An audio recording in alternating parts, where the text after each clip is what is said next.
let's get this party started. I'm working on converting internet leads in 4 steps, and I'm going to teach you some stuff that you need to know. So our sales training content is the best in the industry, and here's why.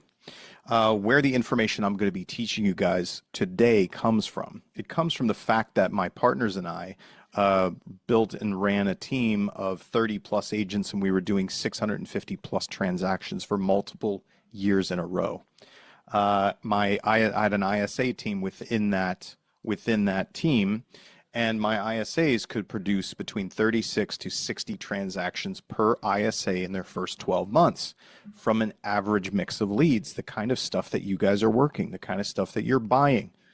I personally, when I was in production, got to the point where I was taking 5 to 7 listings on average from cold outbound prospecting for sale by owners, expireds, for rent by owners, all that kind of stuff. And now for the last 10 years, my company and I have been training thousands of agents across the US and Canada how to have better sales conversations, how to convert leads, strangers into appointments and closings. The reason that I'm telling you this is because anybody can tell you how to talk to your leads. Anybody can say that they are a sales trainer. And a lot of the trainers and gurus in our industry right now, they talk from theory. They have an idea, they think something would work, or maybe it worked a little bit and they want to run out and get you to pay them to teach you how to do it yourself. I've personally done it for many years, and a lot of the trainers, as I said, other trainers and gurus literally either have never sold real estate or have never done what they're trying to teach you to any degree of success. My agents and my ISAs were successful using these techniques and strategies to get more interactions, get more responses, get better conversations, and book more appointments. And now our students are very successful using this training as well. And so I'm going to break this down for you. If you're not hitting your goals, if you are not converting enough leads, if you're not booking enough appointments from the leads that you have, then it's probably because you're not going on enough appointments every week. And if you aren't going on enough appointments every week, it's because you aren't making enough asks in the right way for those appointments. And if you're not making enough asks in the right way, it's probably for one of the following reasons. We polled over 4,000 agents in our database. And we asked them, what's holding you back from setting more weekly appointments? And these were their answers. They have a lack of motivation, fear of rejection. They don't have enough leads, or their leads aren't good. They don't know who to contact. They don't have enough time to work their leads. They don't know what to say to the leads. The leads don't respond, which is what several of you already said, can't overcome their objections, and they have trouble staying on track, meaning like they have trouble consistently working their leads to generate appointments. So if any of you struggle with those things, any of these on the list, chat in me.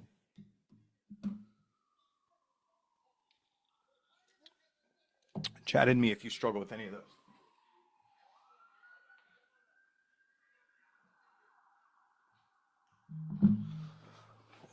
Sorry, I had to turn off the TV in the background.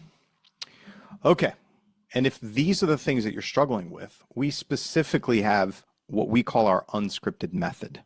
Our unscripted method deals with those issues specifically on converting those leads. We teach you exactly what to say, what to write, what to ask, when to do it, what to offer these people, right? When, and honestly, when to give up on them, and how to structure the whole system around converting leads, paid leads typically, wherever they come from, stranger business, meaning anybody who's not past client or sphere, because those are pretty easy to convert, but anybody else, you really need techniques and strategies to be able to convert them. All right, so now on to your free sample. So what we're working on, and we've distilled down scripting essentially. So I know our technique, our strategy, our methodology is called unscripted. I'm using the word sales scripts because you know what that means. It means the things you say to people when you talk to them, how you have a sales dialogue. And what we've done is with salespeople, especially real estate sales, there are a core 4 of spoken sales skills. And those core 4 skills are introductions, objections, closing for appointments, and value propositions. Those are the 4 that kind of underpin your ability to be able to engage a lead, be able to get the lead to respond to you, be able to get the lead to reveal their information to you, build rapport with you, and then either book with you for an appointment or turn into a nurture that will answer you later on. Usually when I'm working with a student, with a salesperson, they have a problem or in one or more of these core 4 areas where they're very much lacking in their ability. So I'm going to cover these 4 with you today. These are the 4 steps that help you get more appointments booked. And let me just say this, yes, fewer people are answering the phone these days. If they aren't responding to your text, first of all, if all you're doing is calling, you need to also be texting and emailing. If all you're doing is texting or emailing, you also need to be calling. You have to do it all together. And if they aren't answering your calls and they aren't answering your texts or your emails, then let me give you some numbers. On average, you should be getting 1 response, regardless of what channel it is, whether it's call, text, or email, you should be getting a response out of every 7 to 8 attempts. Okay? 7 to 8 attempts. That's the average right now. If you are way off on that, if you're making 20 dials and 0 people are answering the phone, one of 2 things might be happening. 1, you're calling an old list that's been burned over too many times, or 2, your number is flagged in the system and you'll have to get that fixed. Get a different number, get your phone number registered, whatever it may be. Okay, let's move on to teaching you about these 4 sales scripting areas. These have the most impact in whether or not you engage a lead and whether or not you create a nurture or book an appointment. Okay, let me first start with why leads reject you. So let's start here, all right? I want to put your mindset into the right place. Let's say that it's a warm, sunny day and you've got some time to kill, right? You're waiting to pick up your dry cleaning, or you got to pick your kid up from some event thing that they're doing, and you're waiting around. And there just happens to be a beautiful, shiny car dealership next door. All these bright, shiny cars out there. And you're just going to go walk around and kill some time because it's a nice day. You have no budget to buy a car today. You have no desire to buy a car today. You don't even need a new car. You don't need a car today, right? So you're going to go walk around. You're out there walking around, and then you see this guy. This is Jeff. Jeff sells cars. I want you to chat in for me. What is Jeff starts to approach you. Chat in for me. What is Jeff's purpose? Chat it in.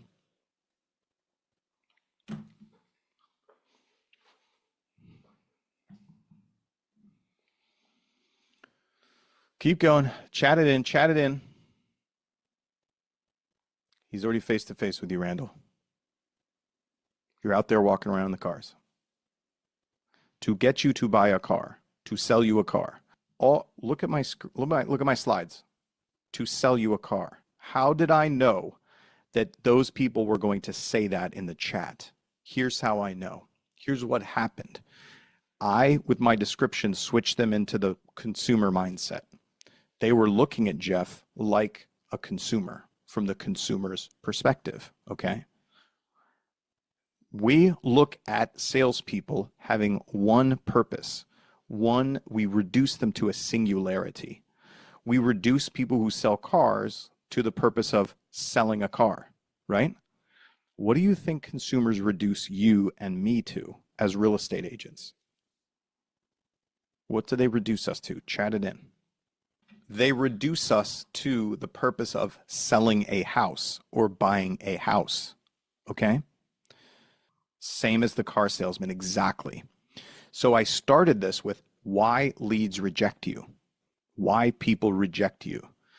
This is why they reject us. This is why they don't want to be on the phone with us. This is why they don't want to tell us their story. This is why they say no to meeting with us, is because in their mind, they've reduced us down to the singular purpose of that purpose. That person's purpose is for when I'm ready to sell a house and use them, or ready to buy a house and use them. That's where they're coming from. I need you guys to understand that perspective. Do you guys understand that? The reason I want you to understand that is because it underpins a lot of the reaction that you get, a lot of the perspective or attitude that you get from people, and the way that they respond to you. You just need to know it, never forget it, okay? I like to say the only person who ever forgets you're a salesperson is you. Everybody else never forgets that. They always remember it. They always regard you as a salesperson, even if they like you. Okay, we're starting there from that premise, that perspective. Let's talk about introductions. How you get into a conversation with a prospect or lead, those people who do answer their phone. So what they're thinking when you first approach a prospect or a lead is, and you've called them primarily, they're thinking, who are you? Why are you calling me? And what do you want? So obviously, if that's what they're thinking, I mean, isn't that what you're thinking when you get a sales call from a telemarketer or from somebody soliciting you? You're thinking, who is this? Why are they calling me? And what do they want? And you want to know that as quickly as possible, because you're going to do what if you're not interested? You're going to reject them. You're going to hang up. So you want to figure it out quickly. And so in order to have the best scripting, in order to have the best approach to talk to these people, you want to, as quickly as possible, deliver to them who you are, why you're calling, and what you want to know.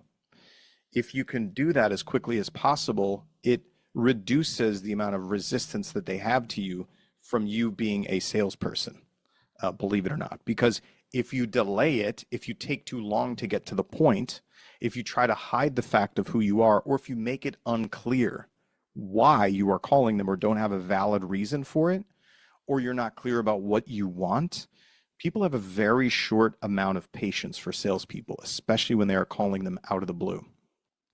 And there's something I need you to understand. There's kind of two buckets of sales leads. First bucket, the one that we all want, is somebody who wants something from us, right? They want to go see a house. They want information on a property. They want to know about the process of buying or selling real estate. That's somebody who wants something from us. That's like the holy grail. With those people, they're driving the ship, right? So it's not as important what we do or what we say because they have an intention.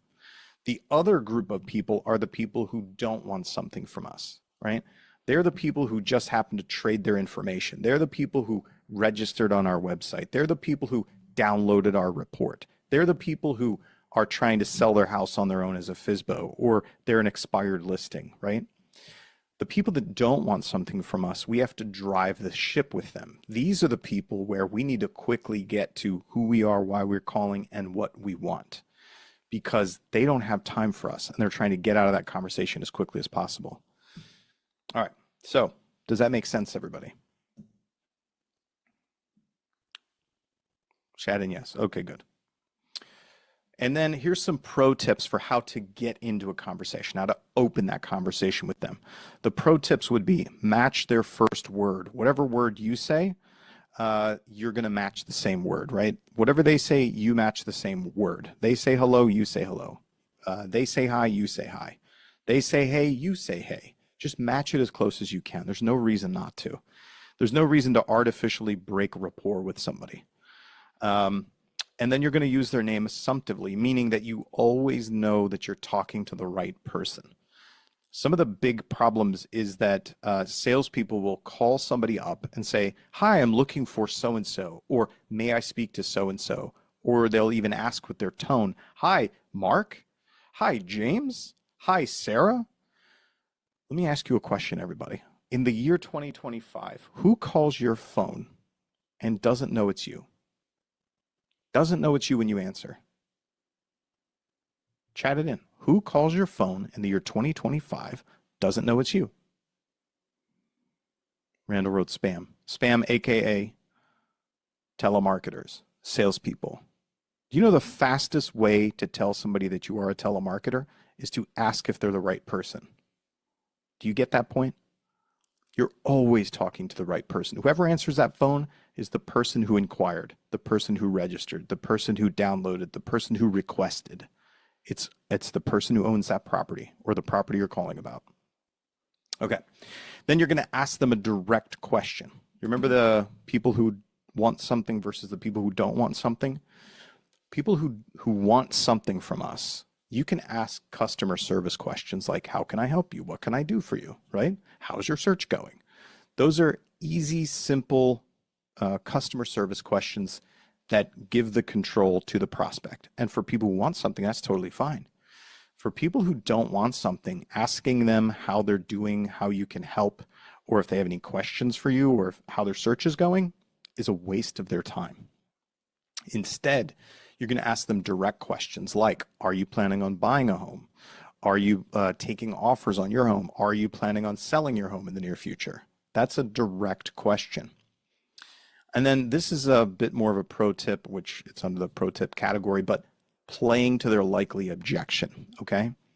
If I asked all of you, what's one thing that you hate about salespeople? Most of you would say that they're pushy. Do you know what pushy means? Pushy means doesn't take no for an answer. So when you are calling people who don't want something from you, which is the vast majority of internet leads, to demonstrate quickly that you're not just a pushy salesperson, you can offer them the likely objection they're going to give you anyway. Here's what that sounds like. I give you a call, right? Hello, this is Dale with Amazing Real Estate. Looks like you registered on my website to look at some homes for sale. I just wanted to see if you're planning on buying in the next few months or if you're just window shopping at this point. So there you're hearing it all together. Who I am, why I'm calling, I have a good reason for calling because you did X. What I want to know, which is, are you buying a home in the next few months? And then I just kick out that likely objection you're going to give me anyway, which is, or are you just window shopping at this point? So that's the pieces together that make a good, strong intro. And I'll tell you this much. I worked with a done-for-you ISA company, and I was listening to their intros, and their intros were terrible. They were violating everything that I've just taught you right here. We made the changes. We restructured their intros and followed all the principles I just taught you. Do you know what impact it had? It tripled 3 times the number of minute-plus conversations their ISAs were able to have. 3 times more people stayed on for a conversation with a salesperson just from changing their intros. That was it, not changing anything else. This is the power that introductions have on whether or not somebody's going to engage with you, whether they're going to answer you, whether or not they're going to turn up or they're going to turn into an appointment, or if it's just going to be another hang-up. Good. All right, so obviously once you have the how to structure intros down, you slightly modify the way that you approach people depending on the type of lead that you're working. And these are just some typical lead sources that people work out there in the world and close for business. But you modify your introduction slightly based on what they're doing, what their intent is, who they are, how they came into your world, and how old they are. And we work on all of these things with our students. Here's how introductions go wrong. Here's how you'll know if you're having problems with your intro, beyond you just being confused and having a difficult time with it. If leads disengage, hang up, or reject you immediately, it probably has to do with your introduction, the way you're entering the conversation. If they make a snap decision about you and your intention. Now, we already talked about these people already have a preconceived idea of what you are and what you represent. However, if you find that you aren't even getting anywhere into a conversation and they're already shutting you down, like, oh, no, hey, no, I'm not interested in talking to an agent, or we're not ready for an agent yet, those kind of things right up front, they've made that decision. They're done. They're like, yep, you have demonstrated to me that you are an agent or that you are a salesperson and your only purpose is for me to be ready to take an action with you. And I don't want that. Leads won't give you any info or share details about their plans. If you can't get any kind of discovery, it's definitely an introduction problem. Leads won't answer you again after the first conversation, right? You get them, you have a conversation, but then they ghost and won't talk to you again. Probably has something to do with your introductions. Okay, is that good, everybody? If this is good, helpful info, chat in good for me.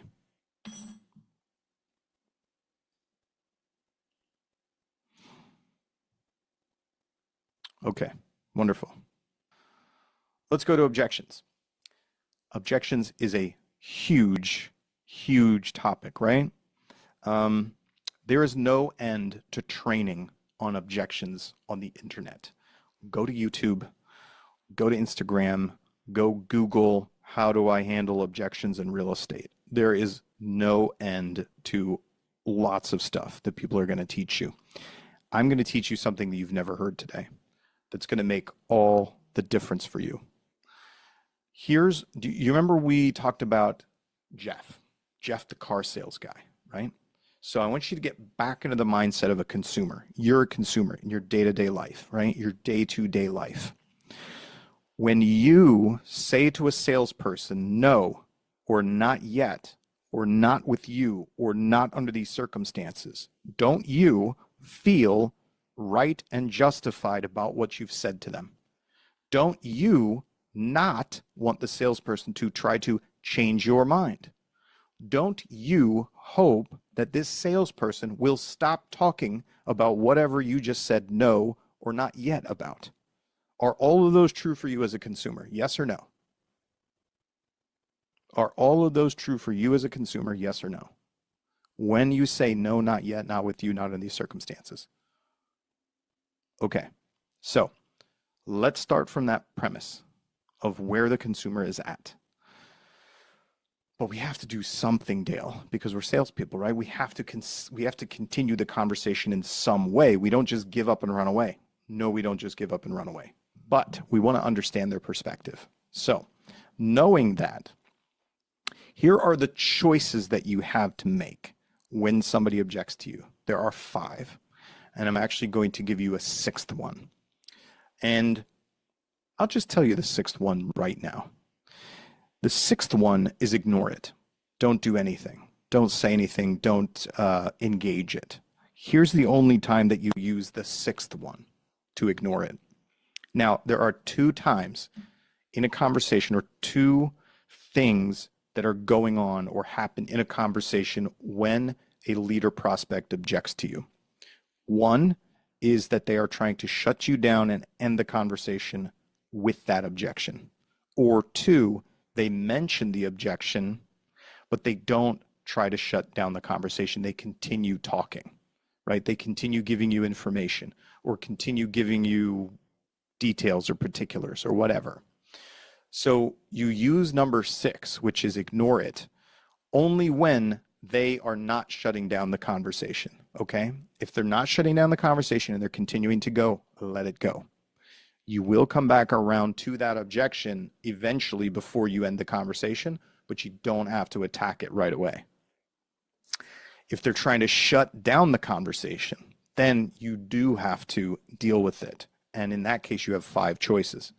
And I'm going to run you through the choices. 1, and this is the most basic knowledge that salespeople have, which is closing. Oh, hey, we're not buying a home until next spring. Oh, got it. Well, if we found the perfect home now, would you want to change your plan, or would you consider buying sooner? That's a close, right? Would you consider buying sooner? Now, the reason I said that that's very basic, remember the first thing we said as consumers, don't try to change my mind? Yeah, we don't want you to change our mind. We want you to stop talking about whatever the thing we said no about is, and we feel right and justified. If I say I'm not going to buy until next spring, and I feel justified about that, does it make sense for you to ask me if I want to buy a house now? Yes or no?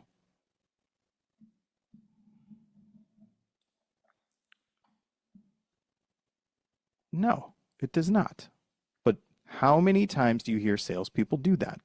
They close into the face of an objection. That's just a lack of good training. All right, so we've got closing, asking for a decision or action. The next one, number 2, is pitching, persuading, leading, or making offers. That's what you heard me do.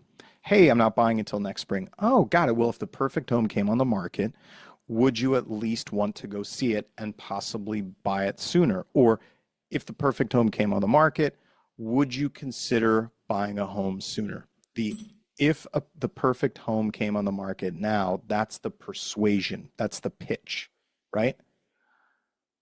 That's what a lot of salespeople do when they get a little bit better at sales, right? They're going to pitch you and close you, because that's all they know how to do. That's number 2. Number 3, educating. So they're making statements of fact. Here's what that sounds like. Hey, we're not buying until next spring. Oh, got it. Well, I don't know if you know this, but Right now, the interest rates are at a 3-year low and our inventory is pretty stable. So if the perfect home came on the market now, would you consider buying sooner rather than taking the risk and waiting until later? That is educating, pitching, closing. You guys hear all of that? Educating, pitching, closing. That's when you get a little more crafty as a salesperson, right? And this is the stuff that we salespeople put each other on stage and pat each other on the back for. Like, oh my God, that sounded so great. Let's do that. To a consumer, that doesn't sound great. That just sounds like the salesperson who's not listening to me when I said I'm not buying until next spring, right? And is trying to push me into something. Then we have disputing. This is the tough one, all right? This is where you're like at odds with the person, disagreeing with a perspective or information. Here's what that sounds like. Oh yeah, I'm not buying until next spring.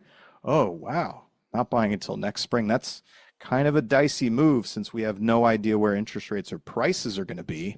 You know, we are at a 3-year low right now. And so if you could take advantage of the market that we know right now, and the perfect home came on the market that checked most of the boxes for you, would you consider buying sooner if it made sense?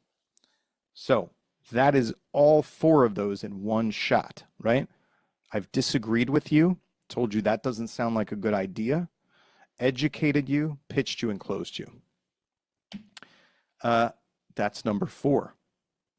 Do you guys like any of this? Now, let me ask you a question. I bet this sounds good to you as a salesperson, but as a consumer, do you like this?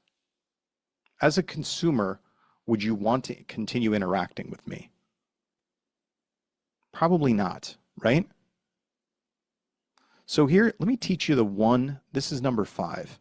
This is where we teach every student to go first, because the consumer feels right and justified, right? They don't want us to change their mind, and they're hoping that we stop talking about this topic as soon as possible. So here's the thing that you do. This is what nobody teaches you. This is what makes you a master salesperson. Discovering, asking pure questions, no persuasion. This is what that sounds like. Instead, oh, hey, we're not buying until next spring. Oh, got it. What's important about buying next spring? Or how did you decide to buy next spring? Or, oh, okay, is there an advantage to buying next spring?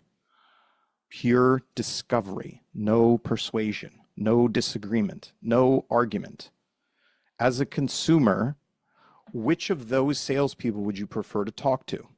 The first one I demonstrated for you, who goes through all these manipulation techniques, or this last one who just simply asks you a question for you to explain to them how right you are, how good of a decision you've made? The last one. There we go. Good. This is where we start with objection handling in my company, for all the reasons that I just taught you. And guess what? If I never do any more training with you, you're welcome, because this one technique will make you more money than you can imagine. This one strategy and technique will keep you in more conversations than you've ever had with sales leads or prospects before. Learn it, practice it, ingrain it. Make it the first thing that you do.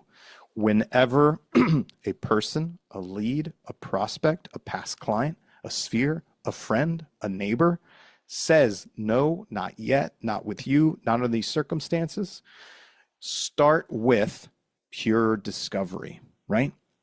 Why are they saying what they're saying? What will they gain or what will they avoid by doing it or that way or at that time or with that person? Does that make sense to you guys? Good. Of course, you're going to use the other 4, but you don't lead with them. And unfortunately, most salespeople only lead with the other 4. That's why we hate salespeople, right? Okay, that's objections in a nutshell for you guys.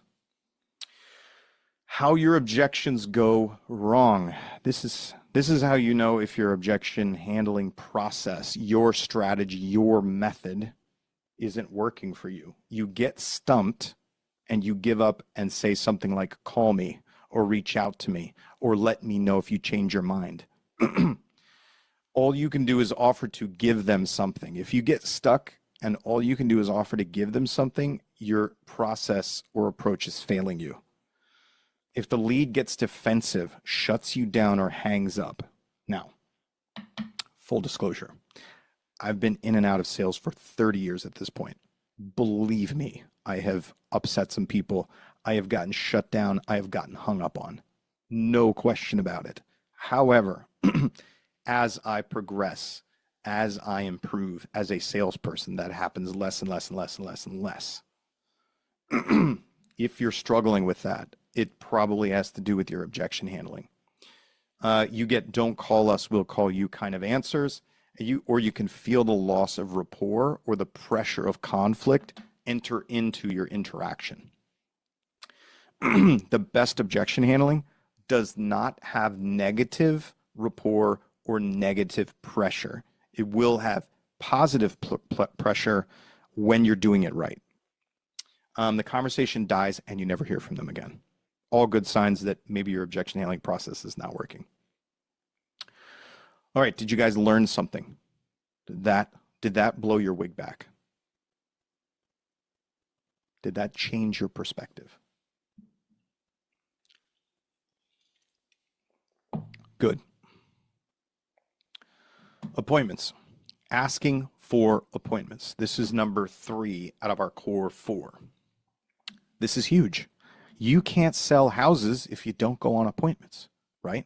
You need appointments, new appointments with buyers and sellers every day, every week. This is how you sell real estate. So how do you get them? How do you ask for the appointment? How do you get some? Well, first, let me set this up for you. Remember Jeff, our poor car sales guy?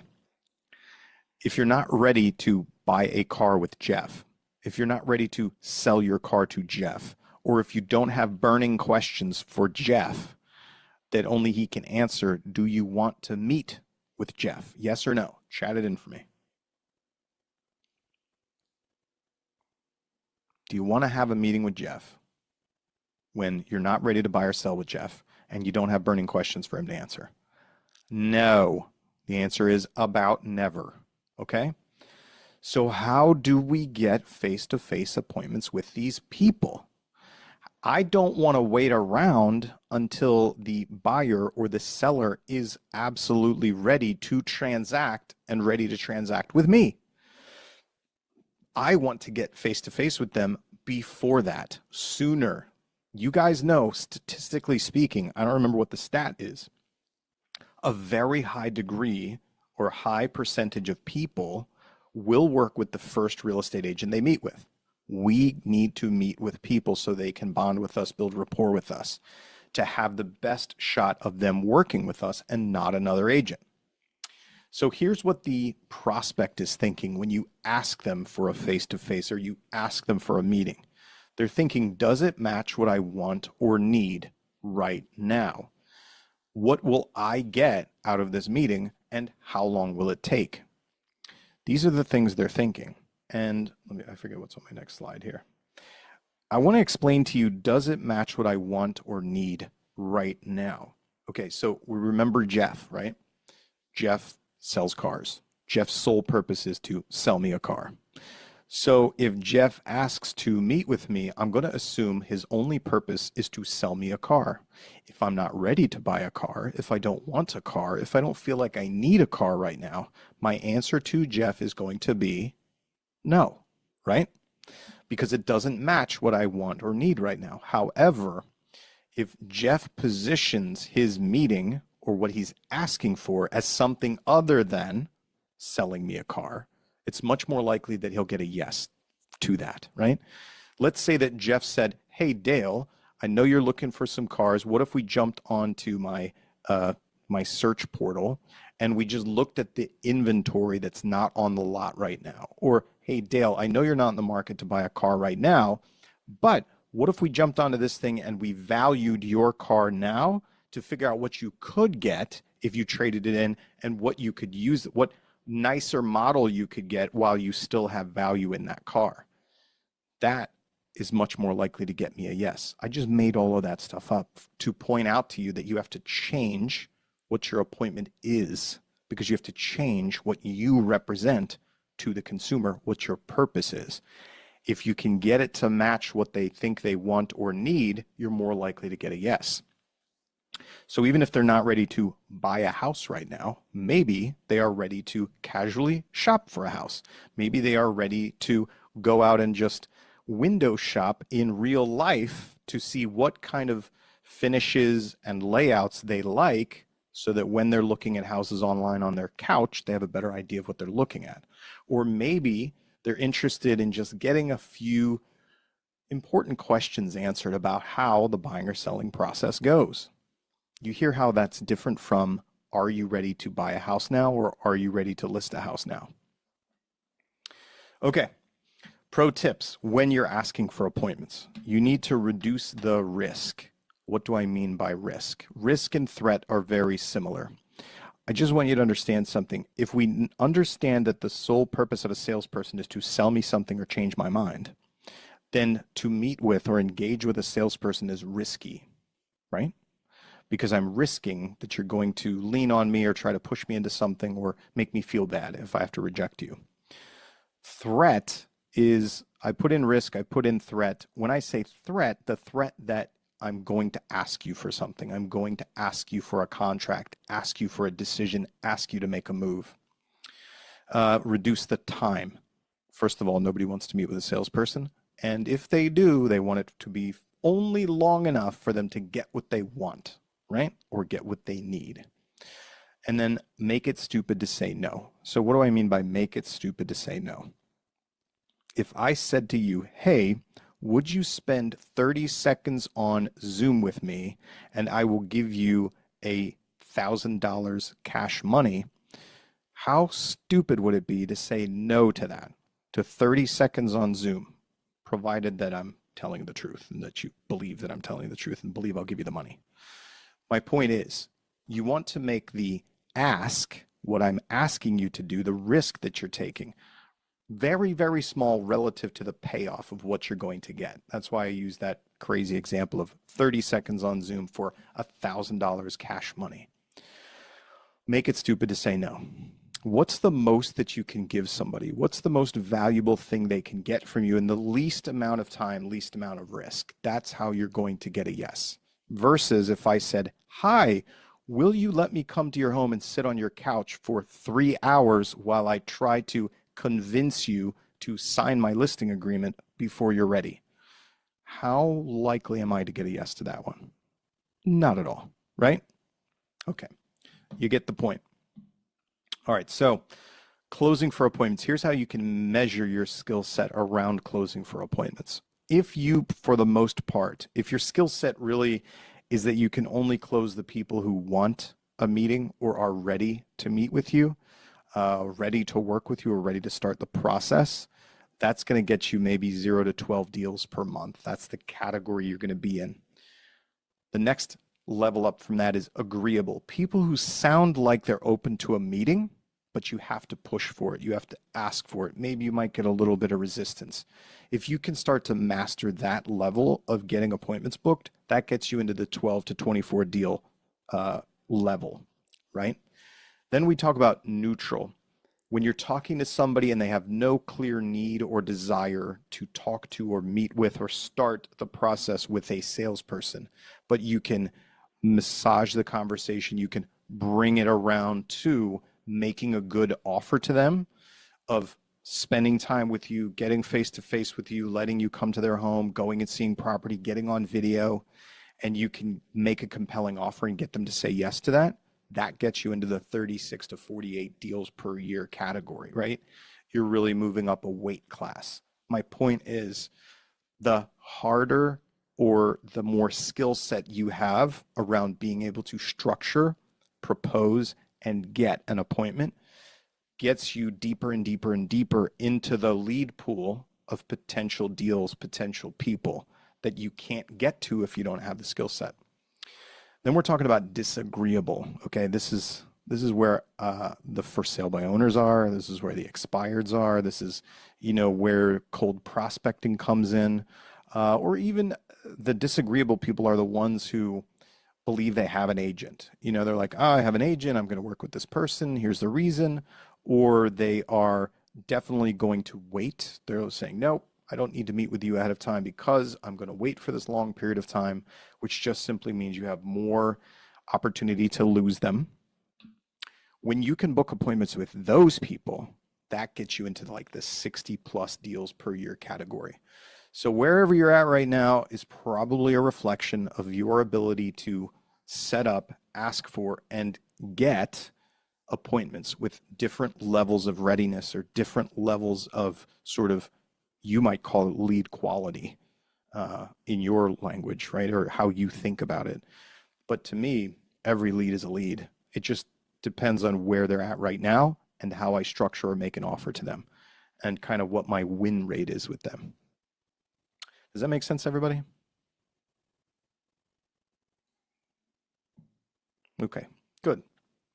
Here's how asking for appointments goes wrong. You're stuck behind, we're not ready for that. The worst place to be. The prospect denies the appointment before you ever even ask. If they are preempting you and saying, oh, hey, yeah, well, that's great information, but listen, I'm not ready to meet with an agent right now. Oh, we're not ready to have anybody over. We're not ready to take that step yet. If they're preempting you before you even ask, that's a problem. You get fake talk to spouse or think about it. Sometimes talk to spouse and think about it are legitimate answer. But you know there's definitely times where they're just getting you off the phone, or they're just getting you out of the conversation, or they just want to stop talking about this. It's the obvious next step, but the lead still says no. Isn't that frustrating? I find that frustrating. When you're like, what do you mean? We just had this whole conversation, and the next obvious thing to do is for us to get together, look at houses or look at your house, and they still say no to it. That comes down to the way that you are teeing up, presenting, making the offer for the appointment, the way that you're framing it. All right. You don't hear back from them and then discover that they already bought or sold with another agent. Don't you hate that? Chat in, I hate that, if you hate that.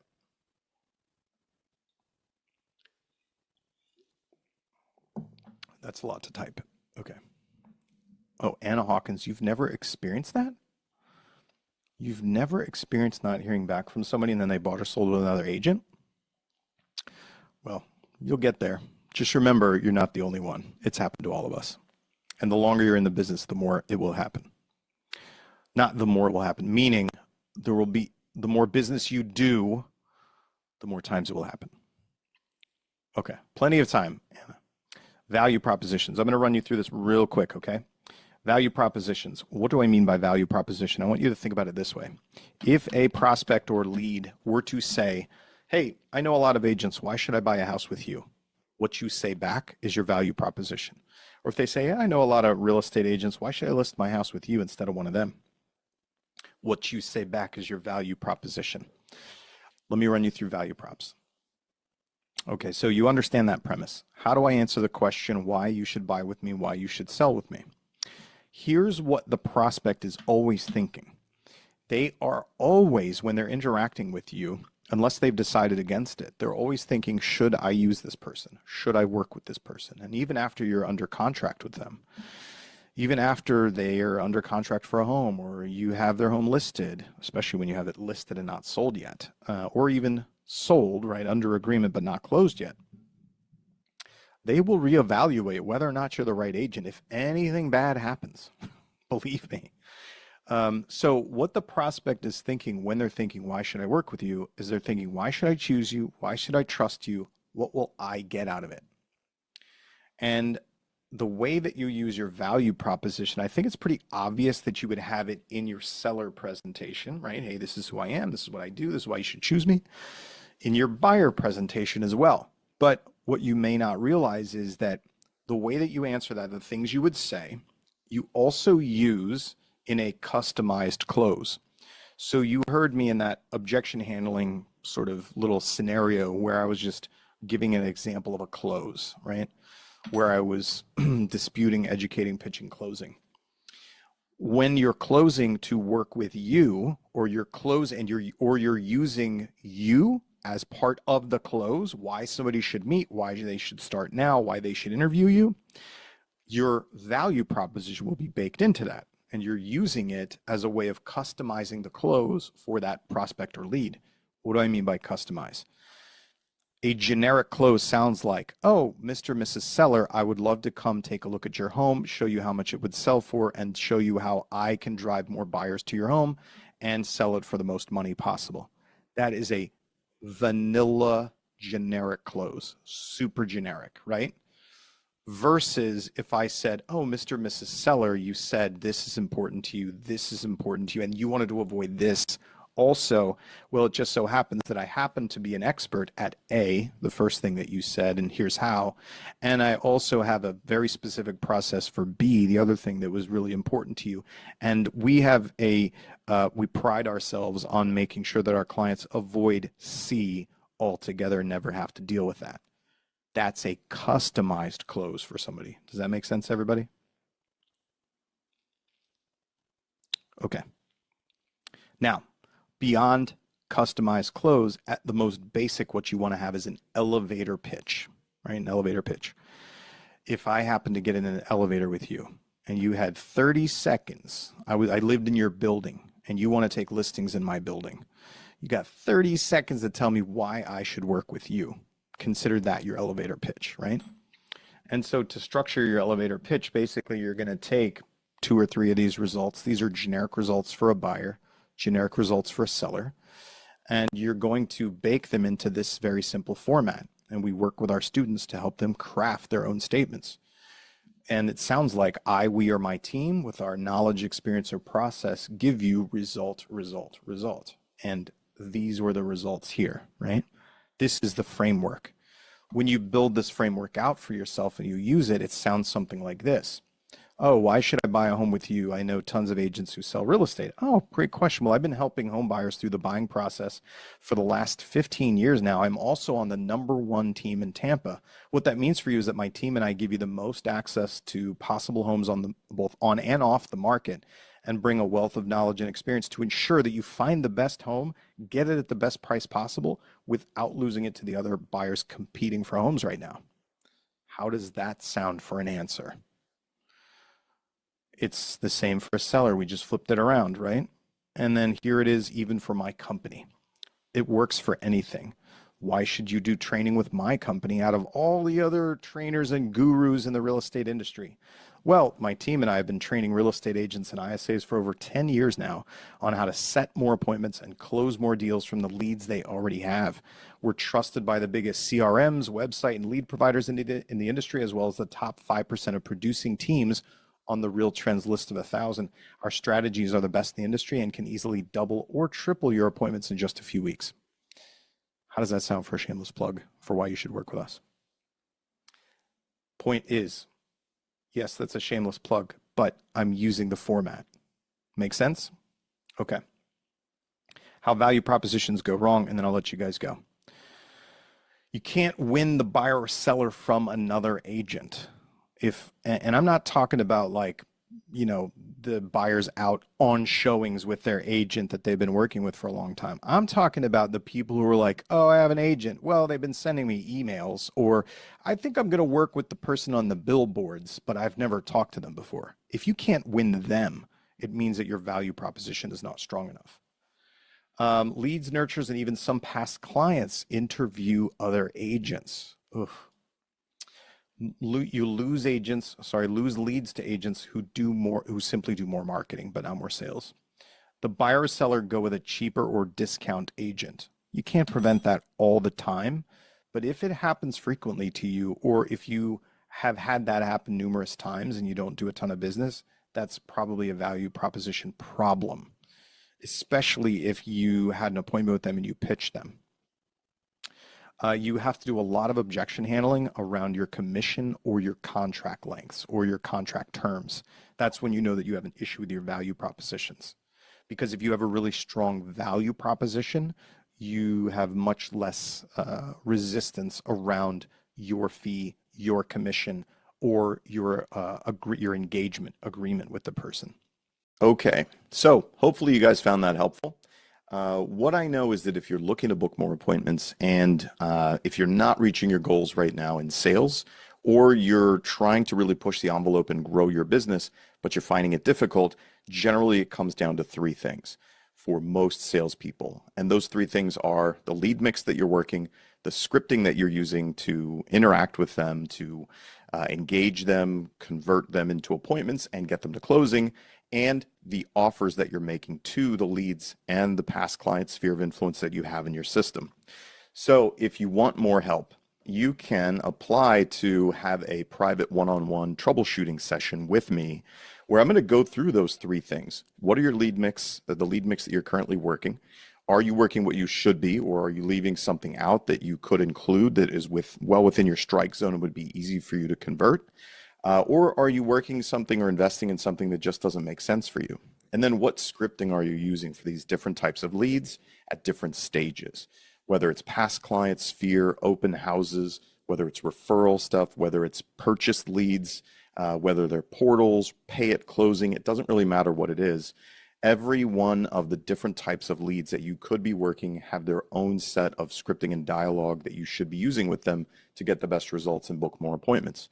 And then what are you offering them? So we'll go through that together if you qualify to meet with me one-on-one, because I can't help everybody. This is not for brand new agents. It's not for agents who have zero leads. But if you are an agent that's full-time in the business and you've got some sales under your belt, you want to go to the next level, or you want to figure out how to get to that, consistent 1 a month, 2 a month, 3 a month, book a time with me. Let's figure out what's in the way for you. So thanks for your time. Thanks for joining me. Hopefully you got something out of today.